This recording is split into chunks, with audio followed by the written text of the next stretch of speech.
but it is a loan. Mr Chair. The Honourable Stephen Joyce.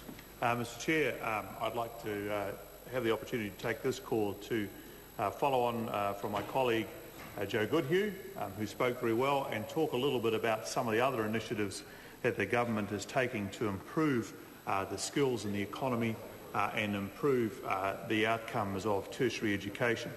And we're doing a lot of it involved moving from an inputs focus, if you like, or a how much money can we spend focus, to a what can we get for the money that we spend, what sort of results can we achieve. We have increased the numbers of places, as Joe mentioned.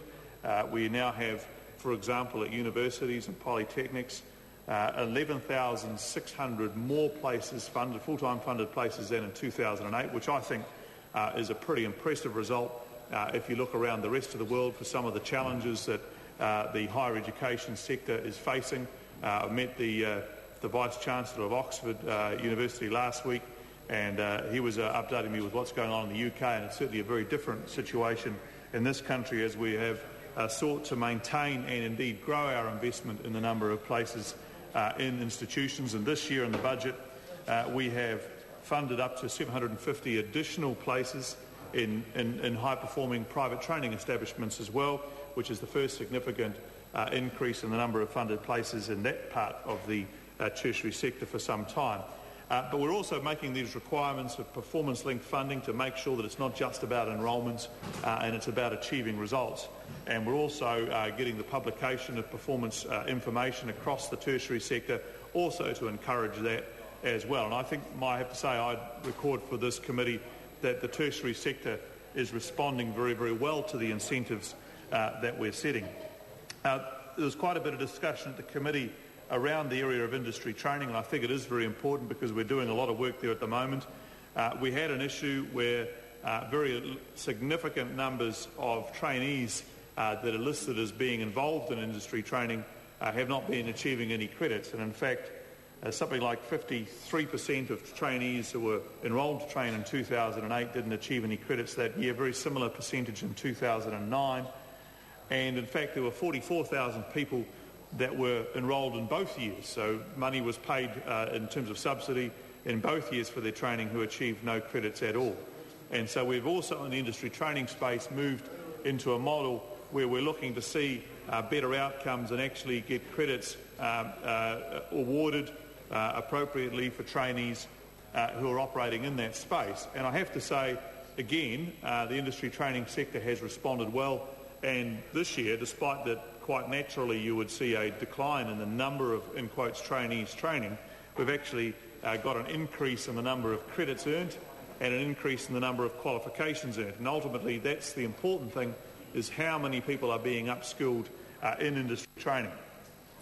There's right across the vocational sector there's a number of changes which are going to have, I think, a very positive impact, which I'd like to refer to briefly for the committee. The first one is this whole tidying up and simplifying the qualification system, particularly in the vocational education training area.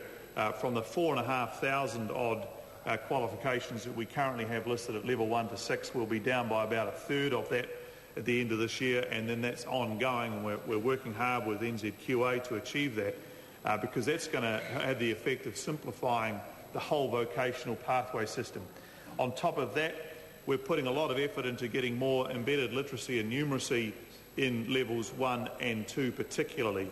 I think that's hugely important. If you're going to have second chance learning at level 1 and 2, and that is very important, then I think making sure that we've got that embedded literacy and numeracy is crucial. We know we have a challenge with some older New Zealanders who don't have those required literacy and numeracy skills to be successful in the modern world. And by taking the approach that we have, we've seen a quadrupling in a couple of years, a quadrupling of the number of embedded literacy and numeracy courses that are available. And I, again, would take my hat off to that sector for responding very well to the challenges the government has placed in front of them.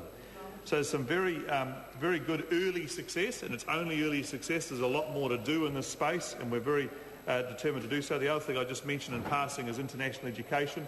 We're doing a major reorganisation here, legislation back before the House shortly, and that's important too for New Zealand's educational future, to take advantage of the great skills we have in our education sector. Thank you, Mr Chair. Members, the question is that vote tertiary education stand part of the schedule. Those of that opinion will say aye. To the contrary, no. The ayes have it. The question now is that vote transport stand part of the schedule. Call Gareth Hughes. Kia ora, Mr Chair. Ngā mihi nui kia koutou kia ora. On Saturday night, Mr Chair,